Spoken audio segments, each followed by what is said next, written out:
Welcome to our channel, Motivate Our Soul. Please subscribe my channel. அப்படி சந்தித்ததனால் தான் இந்த குறளை எழுத முடிந்தது. ஒண்ணுமே வேணாம் சார், இதெல்லாம் ரொம்ப அதிகமா இருக்கு, என்னால புரிஞ்சுக்க முடியலையா? இளைஞர்கள் சொல்லலாம். சாதாரண ஒரு விஷயம் சொல்லட்டா உங்களுக்கு. ஒருத்த கெட்டு போறதுன்னு முடிவு பண்ணிட்டான்னு வைங்க. அவன் முடிவு பண்ணிட்டான், நான் கெட்டு போய் காட்டுறேன் உனக்கு. அவன் என்ன செய்வான்னு வள்ளுவர் சொல்றான். இந்த மாதிரியான ஆட்கள் அப்பவே இருந்திருக்காங்க. நான் கெட்டு போய் காட்டுறேன் உனக்குன்றான் ஒருத்தன். அவன் என்னென்ன செய்வான். அதில் சிலதெல்லாம் கேட்டால் நமக்கே பக்கு பக்குன்னு, ஏன்னா நாமே அந்த கேட்டகரியில் வந்துடுறோம். இப்போ பெண்களில் நிறைய பேர் இருக்கீங்க. எவ்வளவு சமயம் நாம் திடுன்னு ஒரு ரூமுக்கு போவோம். இந்த ரூமுக்கு நான் ஏன் வந்தேன்? நடந்திருக்கா இல்லையா? செல்போனை தேடாத மனித ஜந்து இருக்க முடியுமா? ஆண்களுக்கு அதுங்க இந்த பேக்கெட் இருக்கு, இல்லை புண்ணியம் பண்ணுவாங்க, அதில் வச்சுக்கிறாங்க. அது நல்லாவும் வச்சுக்கிறாங்க, அதை ஒத்துக்கணும். சில சமயமாவது ஆண்களை நம்ம ஒத்துக்க தானே வேண்டியிருக்கு. கரெக்டாக வச்சுக்கிறாங்க. பெண்களுக்கு நான் பார்த்துக்கிட்டே இருக்கேன், ஒரு சங்கீத கச்சேரி நடந்துட்டு இருக்குங்க. முதல்லையே ஒன்லி 27 டைம்ஸ் அனௌன்ஸ் பண்ணாங்க, எல்லாரும் செல்ஃபோனை சைலண்டில் போடுங்கன்னு. அப்போ தான் அந்த அம்மா சாங்குது. உடனே ஒரு அம்மாவோட செல்ஃபோன் அடிக்குது. முருகா என்று அழைக்கவா, முத்து குமரா என்று அழைக்கவா. இந்த அம்மாவுக்கு ஸ்ருதி போயிடும் அதை கேட்ட உடனே எல்லாரும் என்ன சொல்லுவாங்க அந்த அம்மாட்ட, மா சைலண்டில் போடுமா, மா சைலண்டில் போடுமா. சைலண்டில் போடலாங்க, செல்ஃபோன் எங்கன்னு தெரியல. ஏன்னா அரை இருட்டு. அந்த அம்மா இந்த பெருசுக்கு ஒரு பேக் வச்சிருக்கேன் பாருங்க, நான் வச்சிருக்கேன் பாருங்க. இந்த பேக்ன்றது ஆமை சுமந்த ஓடு மாதிரி எங்களுக்கு. அதை விட்டு எங்கேயுமே எங்களால் வாழவே முடியாது. இந்த பேகை பிரித்து அதில் என்னென்ன இருக்குன்றீங்க. ஒரு 4 மாதம் முன்னாடி வாங்கின மருந்து இருக்குது, அது எக்ஸ்பயர் ஆகி ஏற்கனவே 3 மாதம் ஆயிடுச்சு. ஆனால் உள்ள பத்திரமா வச்சிருக்கு. எதுக்கும் அவசரத்துக்கு இருக்கட்டும்னு ஒரு பொட்டு, ஒரு பவுடர், ஒரு சீப்பு, 4 சேஃப்டி பின்னு, ஒரு பிஸ்கெட் பேக்கெட் எல்லாம் வச்சிருக்க. ஆனால் எந்த அவசரத்துக்கு நீங்கள் என்ன தேடினாலும் எதுவுமே கிடைக்காது. அதுதான் எங்கள் ஹேண்ட்பேக். இந்த அம்மா அதில் செல்ஃபோனை புதைச்சிருக்கு. இப்போ இந்த பாட்டு இந்த ஆரம்பிக்கிறதுக்குள்ளே எடுத்து முடியல. எவ்வளவு தடவை தேடுறோங்க. கையில் வச்ச உப்பு டப்பாவை திறந்தோம் தானே, உப்பை போட்டோம் தானே, மூடி எங்கே போச்சு? எங்கேயா போச்சு மூடி? வீடு முழுக்க தேடுது அந்த அம்மா. ஏன்னா உப்பை திறந்து வச்சா என்ன ஆகும்? அந்த விஷயம் தெரியுமா தெரியல, சின்ன பிள்ளைங்களுக்குலாம் தெரியாது. உப்பை திறந்து வச்சா அது மாய்ஸ்சர், அதை அப்சர்வ் பண்ணிக்கிட்டா கெட்டு போகும். மூடி எங்கம்மா, மூடி எங்கம்மா? எப்படிங்க ஷூவுக்கு பக்கத்தில் மூடி இருக்கு? தானா அந்த மூடிக்கு கால் முளைச்சு நடந்து போயிருக்கு. பார்த்தீங்களா? எவ்வளவு விஷயத்தை தேடிக்கிட்டே இருக்கோம் நம்ம. ஒரு நாளைக்கு 10 நிமிஷம் தேடுறோம்னு வச்சுக்கோங்களேன். சும்மா மேலேயே தேடுவோம். நான் கொஞ்சம் கௌரவமாக இருக்கட்டுமேனு 10 நிமிஷம்னு சொல்கிறேன். ஆண்கள்லாம் ஆஃபீஸ் கிளம்புறாங்கல்ல, கிளம்புறீங்களா? வீட்டிலேருந்து வேலை செய்கிறீங்களா? போகிறாங்கல்ல, எடுத்துகிட்டு போக வேண்டியது 4 பொருள் தானே. டிஃபன் பாக்ஸு அநேகமாக அதை கூட்டிகிட்டு அந்த ஆள் வேறு தான் சாப்பிட்ருப்பாரு. இருந்தாலும் வரும்போது சுத்தமாக வரும் ஒரு மரியாதைக்காக. ஹெல்மெட்டு, வண்டி சாவி, செல்ஃபோன், 4 பொருள் தானே. பர்ஸு 5 பொருள். எந்த ஜென்மத்திலேயாவது 5 பொருளை எடுத்துகிட்டு படி இறங்கியிருக்காரு? சொல்லுங்கள், நீங்கள் சொல்லுங்கள். அங்கேருந்து போடுன்றோம். அந்த அம்மா சந்தோஷமாக ஹெல்மெட்டை மேலேருந்து போடுது. எப்படிங்க இவ்வளவு மறதி வருது நமக்கு? பேசிக்கிட்ட நல்லா தெரியுங்க அவரை, ரொம்ப நாள் அவர் தெரியும் எனக்கு. அவர் ஏன் எப்படி இருக்கீங்க? நல்லா இருக்கேன். என்ன மறந்துட்டீங்க? எப்படிங்க உங்களை எப்படிங்க கட்டாயம் மறந்துட்டான், யாருன்னே தெரியல. சில பேர் அதோட மரியாதையாக போவாங்க, சில பேர் போக மாட்டாங்க. அப்போ நான் யாருன்னு சொல்லுங்க. யோ, அது தெரியாம தானே நான் கஷ்டப்பட்டு இருக்கேன். என் பேர் என்னன்னு சொல்லுங்க. பெரிய ஜவஹர்லால் நேரு, இவர் பேரை யாருமே மறக்காம இருக்கிறதுக்கு. என் பேர் என்னன்னு சொல்லுங்க. நம்ம எவ்வளவு எம்பாரசிங்காக இருக்குல்ல. இதெல்லாம் பரவாயில்லைங்க. அலுவலகத்தில் போய் அந்த முடிச்சிட்டிங்களா அந்த வேலையை? என்ன, I finish it yesterday itself, send it to me. அந்த ஃபைல் மாத்திரம் காணாம உலகத்தில் இருக்கு. நம்ம பிறந்ததுக்கு முன்னாடி இந்த ஃபைல்லாம் பத்திரமா இருக்கும். நேற்றுக்கு ஒரு ஃபைல் வச்சால அதுதான் காணாம. எப்படி எவ்வளவு மறதி இல்லை? வள்ளுவர் சொல்றாரு, நீ விளங்க மாட்டேன்ற. சில சமயம் கடுமையாக பேசுவார், சில சமயம் பஞ்சில் ஒத்தினா மாதிரி பேசுவார், சில சமயத்தில் சவுட்டி களைவர், கோபமாக பேசிடுவார். நீ விளங்காம போவான்னு நம்மளை சொல்றாரு. எப்போ இந்த மாதிரி மறந்து சுற்றி சுற்றி தேடினாக்க நெடுநீர் மறதி மடி துயில் நான்கும் கெடுநீரார் காமக்கலன்டர். அந்த ஆர்டர் ரொம்ப முக்கியம் வள்ளுவத்தில். அவர் சொல்றதுதான் ஆர்டர். நீங்க ஒன்ன தூக்கி ஒன்னெல்லாம் போடவே முடியாது. எண்ணும் எழுத்தும் கண்ணென தகுன்ற அந்த மொழியை வள்ளுவத்தில் நீங்க தான் முதல்ல அங்கதான் பார்க்க முடியும். எண்ணென்ப ஏனை எழுத்தென்ப இவ்விரண்டும் கண்ணென்ப வாழும் உயிர்க்கு. எண்ணுதான் முதல்ல. நீங்க நான் சொன்னேன்ல, கொஞ்சம் டீவியேஷன் தான், பட் நான் சொன்னேன்ல, ஒரு குறளை நீங்க படிக்கிற போது விளங்கிக் கொள்வது வேறு, காலம் வளர வளர அதனுடைய டைமென்ஷனே மாறிடும். இந்த குறள் எடுத்துக்கங்க. எண்ணென்ப ஏனை எழுத்தென்ப இவ்விரண்டும் கண்ணென்ப வாழும். வள்ளுவன் வாழ்ந்த காலத்தில் ஞானம் என்று எதெல்லாம் அறியப்பட்டதோ அது எல்லாம் எழுத்தில் தானே இருந்தது. சொல்லுங்க, எழுத்தில் தானங்க இருந்தது. அது வேதமாக இருக்கட்டும், தமிழில் வள்ளுவத்துக்கு முன்னே வந்த தொல்காப்பியமாகட்டும், அகத்தியமாகட்டும், எல்லாமே எழுத்துல தானே இருந்தது. ஆனா வள்ளுவர் எழுத்தை பின்னால் போட்டது மாத்திரமல்ல, எண்ணை முன்னால் போட்டு எண்ணென்ப ஏனை எழுத்தென்ப and the others including அப்படின்னா என்ன அர்த்தம்? அதுக்கெல்லாம் கொஞ்சம் சாலமன் பாப்பையா ஐயா அவர்கள் நடுவராகவும் மற்ற பேச்சாளர்களும் பட்டிமன்றம் நடத்தினார்கள். என்ன அர்த்தம்? அவருக்கு தான் முதலிடம், ஏனைய பேச்சாளர்களுக்கு ரெண்டாவது இடம். அப்படிதானங்க? எண்ணென்ப ஏனை எழுத்தென்பன அர்த்தம். எண்ணு தாண்டா, நம்பர் தாண்டா ஃபர்ஸ்ட். எப்படி சொன்னார் அவர் காலத்துல? இன்னைக்கு நீங்க யோசிச்சு பாருங்க.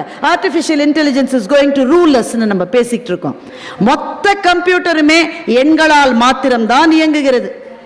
அது ஒரு ரெண்டே. இதெல்லாம் வள்ளுவருக்கு கம்ப்யூட்டரை பத்தி தெரியுமா? தெரியாது.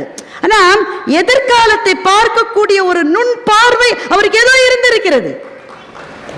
கம்ப்யூட்டர் தெரியாது, ஆர்டிபிஷியல் இன்டெலிஜென்ஸ் தெரியாது. ஆனா இதெல்லாம் டூல்ஸ் தான். அதற்கு கீழே இருக்கிற அவருடைய விவேகம், விஸ்டம்னு சொல்லுவோம் இல்ல, மெய்யியல் அறிவு வள்ளுவருக்கு இருந்த காரணத்தினாலதான் என்ன முதல்ல போட்டாரு. நம்பர் இல்லாம நமக்கு அடுத்த தலைமுறையில் ஒரு தலைமுறை கூட வாழவே முடியாது. எல்லாமே எண் தான் இனிமே.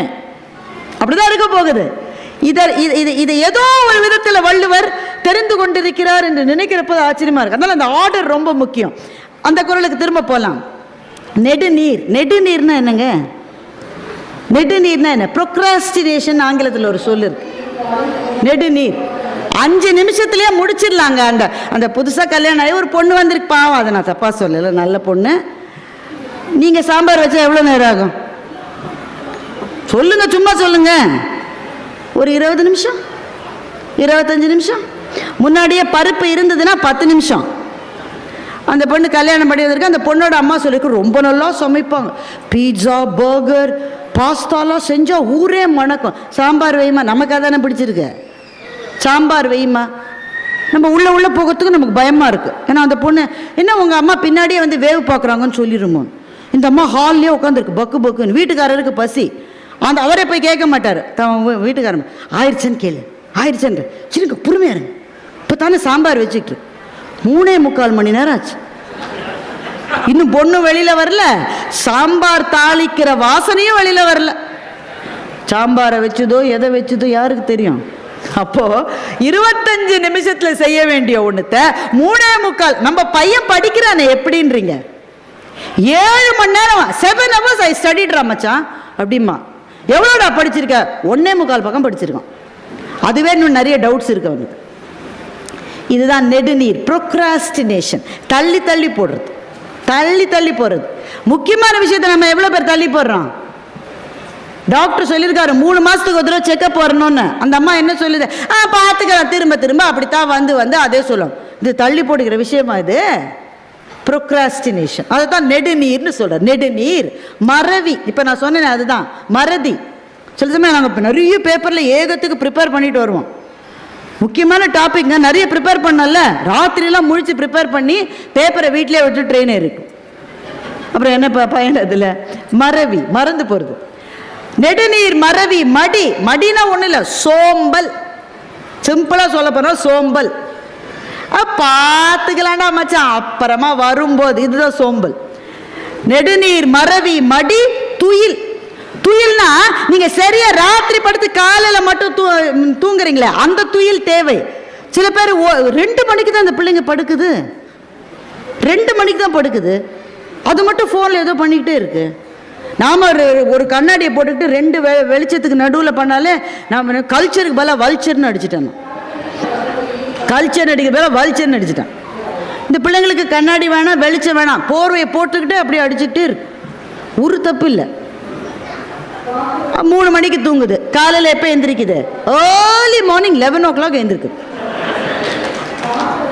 இந்த துயில், அதாவது முறையில்லாத நேரங்களில் தூங்குகிற துயில், அதான் சொல்றாரு. நெடுநீர் மறவி மடி துயில் 4ம் கெடு நீரார் காமக்கலை. நீ கெட்டு போறவை இதை தாண்டா செய்வான்ற கடுமையா பேசுவார் சில சமயம். இப்போ இந்த குறளுக்கு பொருள் புரியணும்னு வச்சுக்கோங்களேன், உங்க 13 வயசுல 14 வயசுல புரியவே புரியாது. ஆனா 13 வயசு பிள்ளை இருக்கிற வயசு உங்களுக்கு ஆச்சு வைங்க, கட்டாயம் இந்த குறளுக்கான பொருள் உங்களுக்கு புரியும். அப்போ இந்த மறதியிலிருந்து எப்படிங்க வெளில வருது? I am forgetting everything, what should I do? Focus. எது செய்யணுமோ அதை தாண்டி எதையுமே யோசிக்காதன்றார். நான் எதை செய்ய வேண்டுமோ அதை மாத்திரமே நீ செய்ய ஆரம்பிச்சுட்டு, சில பேர் நிதானமா, சில பேர் கல்யாணம்லாம் முடிச்ச அப்புறமா, நான் மச்சான் இந்த மேட்ரிமனிலேயே நான் போயிருக்க கூடாதுடா மச்சான், இந்த மேட்ரிமனிலேயே நான் இன்னொரு மேட்ரிமனி நல்லா இருக்காண்டா. எல்லாத்துலேயும் ஒரே ப்ரொஃபைல் தான் இருக்கு, எல்லாத்துலேயும் அதே தான் இருக்கு. இவன் திருமணம் முடிஞ்ச அப்புறம் சொல்றான், அந்த மேட்ரிமனில நல்ல ப்ரொஃபைல், திருமணம் ஆயிடுச்சுடா. நிதானமாக கவலைப்படுவான். வள்ளுவர் சொல்றாரு, டே எண்ணி துணிக கருமம், துணிந்த பின் எண்ணுவம் என்பது இழுக்கு. It's below your dignity. என்ன அது அவரோட சொல்ல பாருங்களேன், இழுக்கு. நல்ல யோசி ராஜா, நல்ல யோசி. இந்த பொண்ணு நம்ம ஃபேமிலிக்கு ஒத்து வருவாளா? நம்ம அப்பா அம்மா ஒத்துப்பாங்களா? எவ்வளோ நாள் வேணா எடுத்து யோசி. ஆனால் யோசிச்சு முடிவு பண்ணிட்டேன்னா மச்சான் அவ்வளோதான், போய்கிட்டாரு, பாதியில் ரிட்டர்ன் வராதுன்றது. எண்ணி துணிக கருமம், துணிந்த பின் எண்ணுவம் என்பது இழுக்கு. இப்போ நம்ம அன்றாட வாழ்க்கையில் நமக்கு தேவையான ஒவ்வொன்றையும் வள்ளுவம் தங்கத்தட்டிலே வைத்து நமக்கு கொடுக்கிற மாபெரும் பெட்டகமாக இருந்திருக்கிறது. அதனால்தான் வள்ளுவம் அல்லது வள்ளுவத்தை ஒத்த நூல்கள், அதை கற்பிக்கிறவர்கள் எழுத்தாளர்கள் மாத்திரம் அல்ல, அவர்கள் நம்முடைய குரு நிலையில் இருப்பவர்கள். அவர்களுக்கு முன்னே பணிந்து வணங்கி நமக்கு தேவையான அறிவு செல்வத்தை நாம் பெற்றுக்கொள்ளவில்லை என்றால் கடையரே கல்லாதவர், நீ கடைநிலையில் இருப்பவன் என்று வள்ளுவர் சொல்லுகின்றார். வள்ளுவத்திலிருந்து தொடங்கி இன்றைய எழுத்தாளர் வரை எத்தனை நீண்ட பயணம் இது பாருங்க, எத்தனை நீண்ட பயணம். ஆனா எனக்கு தெரிந்தவரை வள்ளுவம் மாதிரியான பேர் இலக்கியங்களுடைய இன்ஃப்ளூயன்ஸ் இல்லாம எந்த மகத்தான எழுத்தாளனும் தமிழில் வந்திருப்பதற்கு வாய்ப்புகள் ரொம்ப குறைவு. அது இருக்கும் மனசுக்குள்ள, அவன் படிச்சிருக்க மாட்டான் கான்சியஸ், ஆனா மனசுக்குள்ள அது இருந்துகிட்டே இருக்கும். என்னாலும் நஞ்சுண்டார் கள்ளுண்பவர்னு வள்ளுவர் சொல்றார். என்னாலும் நஞ்சுண்டார் கள்ளுண்பவர், இது எவ்வளவு சத்தியம் இல்லை, காலங்களை கடந்த சத்தியம் இல்லை இது. எத்தனை வீடுகளில் அந்த அந்த அந்த பேர்டனை பெண்கள் மாத்திரமே சுமக்கிறாங்க, நம்ம எல்லாருக்கும் தெரியும். அந்த ஆளு வேலைக்கு போல, இந்த மாதிரி வேலைக்கு போகுது, அதுவே ஒரு பேர்டன்.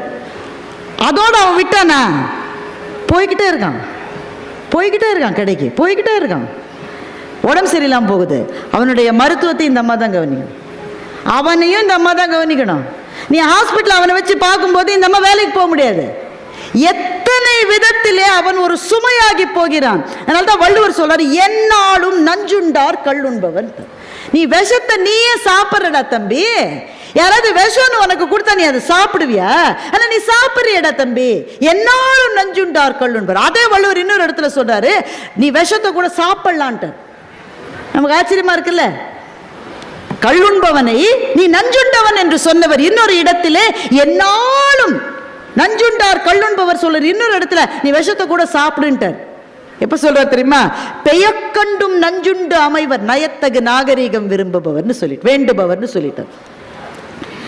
அது நம்ம ஒரு இடத்துக்கு போறோம், விஷத்தை கொடுக்குறான் அந்த ஆள், அவ்வளோ நல்ல ஆள், அவன் விஷத்தை கொடுக்குறான். நயத்தகு நாகரீகம் விரும்புபவர் என்ன செய்வாரா? விஷத்தை சாப்பிட்டுருவாருன்னு வள்ளுவர் சொல்றார். சாப்பிடுவோம்மா சொல்லுங்க, நியாயமா பேசுங்க.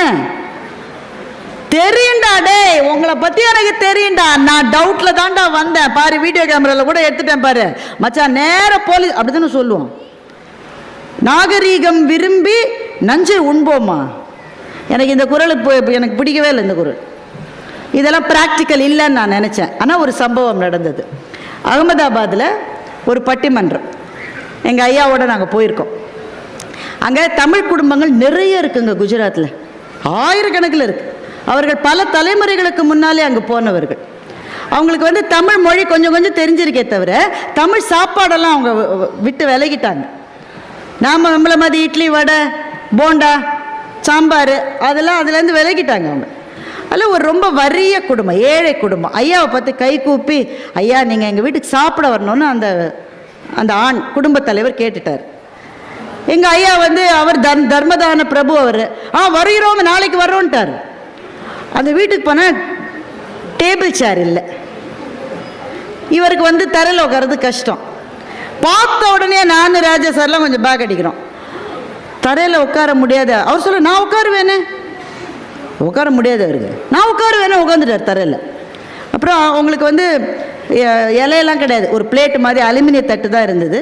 அதை வச்சு இவ்வளவு தடியாக ஒரு சப்பாத்தி, இந்த குஜராத்காரங்க தான் அதை சாப்பிட முடியும், சப்பாத்தியை கொடுத்துட்டு அதுக்கு அப்படியே எண்ணெயில் மிதக்கிற உருளைக்கிழங்கு கிரேவி அதை கொண்டு வந்து அந்த அம்மா போடு போடு போடுன்னு போடு.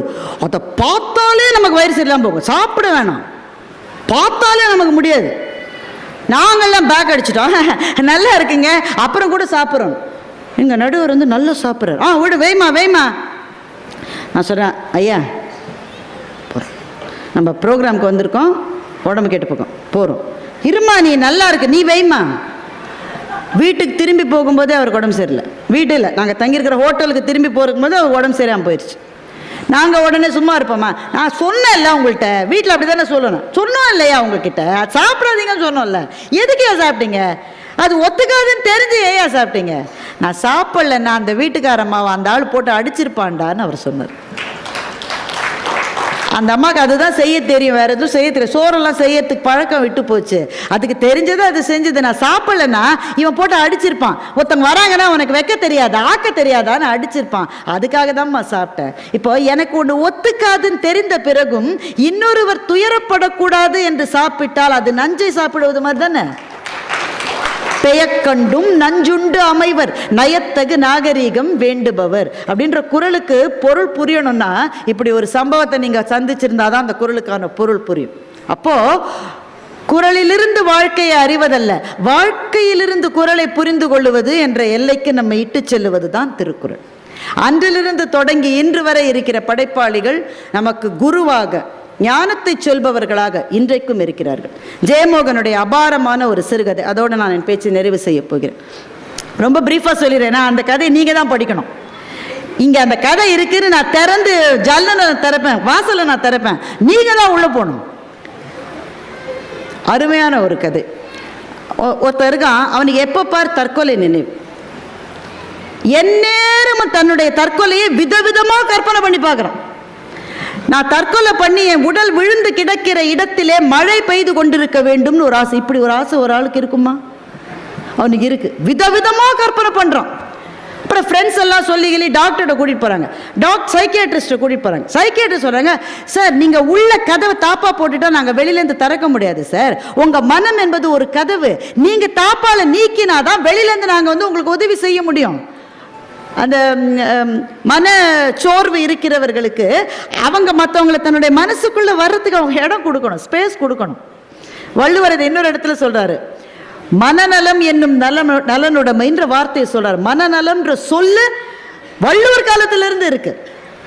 மென்டல் ஹெல்த்னு இன்னைக்கு சொல்றோம்ல, அந்த சொல் அங்கே வள்ளுவரே சொல்லியிருக்காரு.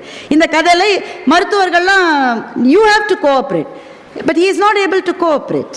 அவன் திரும்ப திரும்ப தற்கொலை நினைவிலேயே இருக்கான். சரி, நியூரோலஜிஸ்ட் கிட்ட போகிறாங்க.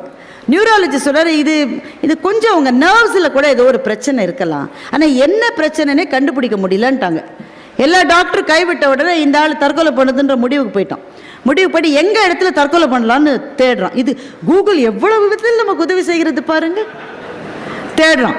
மழை அதிகமாக இருக்கிற இடம் ஆகும்பேன்னு ஒரு இடம் இருக்கும், மேங்களூருக்கு பக்கத்தில், கர்நாடகாவில். அந்த இடம் தான் சிறப்புஞ்சி ஆஃப் சவுத் இந்தியா. மிக அதிகமாக தென் இந்தியாவில் மழை பொழிகிற இடம் ஆகும்பே. அங்கே போய் சாகிறதுன்னு முடிவு பண்ணிட்டான். அங்கே போயிட்டான். அந்த இடத்துக்கு ஒரு லாட்ஜில் ரூம் எடுத்து தங்கியிருக்கான். ரொம்ப மழை கொட்டிகிட்டே இருக்கு அந்த ஊரில், சுவரெல்லாம் நனைஞ்சிருக்கு. அந்த தங்கியிருந்த லாட்ஜில் ஒரு படம் ஒட்டியிருப்பான். ஹோட்டல் ரூம்லலாம் ஒரு படம் வச்சுருப்பாள். அந்த ஊருக்கு என்ன சிறப்போ அதை படமாக வச்சுருப்பான். அந்த ஊரில் என்ன சிறப்புன்னு வச்சுருந்தான்னா ஒரு ராஜ நாகம், அதை படமாக வச்சுருக்கான். இவன் கேட்குறான், ஏன் பாம்பு படுது? இந்த ஊருடைய ஸ்பெஷாலிட்டியே ராஜநாகம் தான். இங்கே கோப்ராவுடைய விஷத்தை எடுத்து அதை மருந்தாக தயாரிக்கிற வேலையை இங்கே செய்து கொண்டிருக்கிறார்கள். அப்படின்னா இவன் நம்மால் தான் ஏற்கனவே தற்கொலைக்கு ரெடியான ஆள் இல்லை, நாகத்தால் தீண்டி இறக்க வேண்டும்னு அவருக்கு ஆசை வந்துருச்சு. உடனே பாம்பு நடமாட்டம் எங்கே இருக்கணுமோ அந்த இடமா போய் உட்காந்துக்கிறாரு. ஆனால் ஒன்றும் வரல. நம்ம நினச்சா எதுவுமே வராது, நினைக்காத போது தான் வரும். ரொம்ப நேரம் தவம் கிடந்த பிறகு ஏதோ ஒன்று ஊந்து போகிற மாதிரி இருக்குது. காலில் சுரீர்னு ஒரு சின்ன வலி, ஒரு இனிய வலி. அது வலியா அல்லது அது இனிமையான தெரிந்து கொள்ள முடியாத அளவு இனிய வலி. காலை பார்த்தா 2 சின்ன பொட்டு இருக்கு. இப்போ அவன் நினச்சி வந்தது நடந்துருச்சு. அந்த உடல் அப்படியே கடக்க போகுதுன்னு நினச்சிக்கிட்டு இருக்கான். இதுதான் கதையினுடைய முதல் பகுதி. இப்போ கதையினுடைய 2வது பகுதிக்கு வருவோம். அவன் திரும்ப ஆகும்பேக்கு 7 வருஷம் கழித்து திரும்பி வரான். 7 வருஷம் கழித்து திரும்பி வரான். ஊர் கொஞ்சம் கொஞ்சம் மாறி இருக்கு. ஆனால் இவன் ரொம்ப மாறிட்டான். இவன் பயங்கர சக்ஸஸ்ஃபுல் பிஸ்னஸ் மேன் ஆகிட்டான். உடம்பு நல்ல சதை போட்டிருக்கு, சபன்னு நல்ல ஒரு பணக்கார கலை முகத்தில் வந்துருச்சு. கல்யாணம் ஆயிடுச்சு, பிள்ளை பிறந்துருச்சு, நல்ல பெரிய காரு வீடு, பயங்கர வசதி ஆகிட்டான். இந்த மாற்றம் எப்படி ஒரு தமிழ் சினிமாவில் ஒரு பாட்டில் பணக்காரன் ஆகிடுவாங்களே, இது எப்படி நடந்ததுன்னா ஒரு பாட்டில் நடக்கலை, 7 வருஷம். என்ன நடந்தது என்றால் அந்த நாகம் அவனை தீண்டி விட்டது. அவன் மயங்கி கீழே விழுந்துட்டான். யாரோ பார்த்து ஹாஸ்பிட்டலில் போய் அட்மிட் பண்ணியிருக்காங்க. அட்மிட் பண்ணி கொஞ்சம் அந்த விஷ முறிவு கொடுத்த உடனே இவனுக்கு அது சரியானது மாத்திரம் இல்லை, இவனுக்கு ஏற்கனவே இருந்த எல்லா பிரச்சனையும் சரியாயிருச்சு. இவனுக்கு முன்னாடி இருந்த நரம்பு தளர்ச்சி, சைக்கியாட்ரிக் ப்ராப்ளம் எல்லாம் சரியாயிருச்சு. இவன் போய் அந்த ரிசர்ச் சென்டரில் இருக்கிற தமிழர் ஒருத்தர் இருக்கார், அவர்கிட்ட போய் கேட்குறான், என்ன சார் பாம்பு கடிச்சா அவன் செத்து தானே சார் போவான், ஏன்னா முன்னே விட நல்லா ஆயிட்டானே எப்படி? அவன் சொல்கிறான், விஷமும் அமுதும் ஒன்று தான்.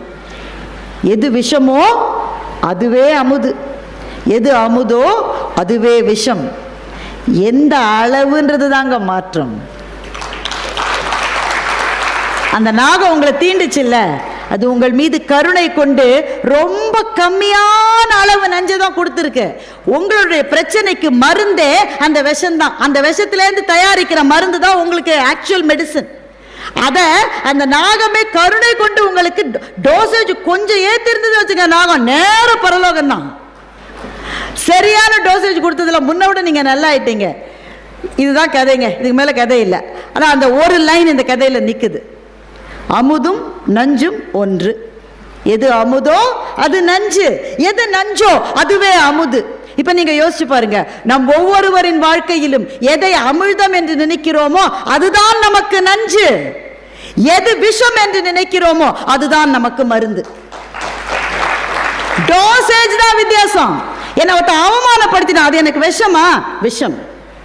என்ன ஒருத்தன் கேவலமா மதிச்சு நடந்தான், என்ன பார்த்து இதெல்லாம் பேச்சாளரா வந்து அப்படின்னு என்ன பார்த்து சிரிச்சான் ஒருத்தன். நீங்கெல்லாம் ஏமா வேலைக்கு வரீங்க, why are you troubling us அப்படின்னு ஆஃபீஸில் ஒருத்தன் கேட்டுட்டான். ஒரு ஆள் ஒரு பெண்ணை ரொம்ப விரும்பினான். அந்த பொண்ணு அவனை பார்த்து இலக்காரமாக சிரிச்சு, நீ உன்னை கண்ணாடியில் பார்த்துருக்கியா எப்போ அது அப்படின்னு கேட்டுருச்சு அந்த பொண்ணு. இந்த அவமானத்தை நாம் எப்படி நினைக்கிறோம்? விஷம்னு நினைக்கிறோம். அதை நினைச்சு நினைச்சு நினைச்சு உள்ள புதஞ்சு புதஞ்சு புதஞ்சு அந்த அவமானத்திலேயே நாம கருகாம மீண்டு வரோம்ல. இப்படி அவமானப்படுத்தியவர்களின் முன்னால் நாம் வாழ்ந்து காட்ட வேண்டும்னு வரோம்ல. அப்போ எது விஷமோ அதுதான் உனக்கு மருந்து, எது அமிழ்தோ ரொம்ப ஆசை வச்சு அதிலேயே அமிழ்ந்து போய் வாழ்க்கையை இழந்தவர்கள் எத்தனை பேர் இருக்காங்க.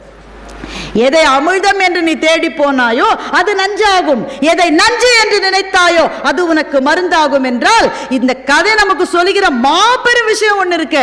எல்லாத்தையும் அளவோட லிமிட்டா வச்சுக்கடான்னு இந்த கதை சொல்லுது நமக்கு. அது காதலாகட்டும், பாசமாகட்டும், பணமாகட்டும், அதிகாரமாகட்டும், பதவியாகட்டும், எதுவா இருந்தாலும் உனக்கு அது தேவை, இந்த மண்ணில் வாழ தேவை. ஆனா நிதானமா, கொஞ்சம் குறைவா. மாடரேஷன் ஆங்கிலத்தில் ஒரு சொல் இருக்கு, மாடரேஷன். நிதானமா இரு, ரொம்ப போயிடாதடா தம்பி, கொஞ்சம் கொஞ்சம் கொஞ்சம் கம்மி. ரொம்ப அதிகாரத்தில் ஆடிடாதடா, ரொம்ப அதிகாரத்தில் ஆடிடாத. நீ ஏறி போகிற பாதையில் நீ வேகமாக போகிற, சுற்றி இருக்கிறவங்களெல்லாம் பார்த்து சிரிச்சிட்டு மேலே போகிற. ஆனால் நீ இறங்கி வரும்போது அவங்கள நீ சந்திச்சு தாண்டா ஆகணும். நீ இறங்கி வரும்போது அவங்கள பார்க்கணும். அதனால் கொஞ்சம் நிதானம். அப்போது எது இருந்தாலும் அதை கொஞ்சம் நிதானத்தோடு கை கொண்டால் இந்த வாழ்க்கை என்பது பேலன்ஸ்டா இருக்கும் என்பதுதான் இந்த கதை. அந்த ஒரு லைன் இருக்கு பாருங்க, அதை வச்சு மொத்த வாழ்க்கையையும் வாழ்ந்து விட முடியும். அமிழ்துதான் நஞ்சு, நஞ்சுதான் அமிழ்து, இந்த ஒரு சொல்லை வைத்து மொத்த வாழ்க்கையையும் குறையின்றி வாழ்ந்து விட முடியும் என்றால் புத்தகங்கள் நமக்கு தருவது இதைத்தான் நண்பர்களே. வாழ்க்கையில் நாம் சந்திக்கிற பிரச்சனைகளுக்கான நேரடி தீர்வுகளை புத்தகங்கள் சொல்லாது. எனக்கு ஒரு லோனை அடைக்க முடியலைங்க, நான் ஜெயமோகனை படித்தா வழிக்கிழமை கிடைக்காது. அவரை கட்ட போறாரு உங்க லோனை, நீங்க தான் உங்க லோனை கட்டணும். ஆனா ஒரு வார்த்தை, ஒரு வாசகத்தை, ஒரு கருத்தை பிடித்து கொண்டு வாழ்க்கையில் முன்னேறி விடலாம் என்றால் ஒவ்வொரு புத்தகமும் நமக்கு குரு, அதுதான் ஆசான். அந்த புத்தகத்தின் முன்னால் பணிந்து நின்று உடையார் முன் இல்லார் போல, வள்ளுவர் அதைத்தான் சொல்றார், உடையார் முன் இல்லார் போல ஏக்கற்றும் கற்றார். நீ பணிந்த அந்த புத்தகத்திலிருந்து உனக்கு என்ன தேவையோ அதை எடுத்துட்டா இந்த வாழ்க்கையை நல்ல மண்ணில் நல்ல வண்ணம் நீ வாழ்ந்து முடியலாம் என்பதுதான் இந்த குறளினுடைய பொருள். அதை படிச்சு நமக்கு என்னங்க, கையில எடுத்த உடனே தூக்கம் வருதுன்னா தூங்கு தம்பி தூங்கு. எனக்கு என்ன போச்சு, புத்தகத்துக்கு நஷ்டமா நீங்கள் படிக்காததால்? உங்களுக்கு நஷ்டம்.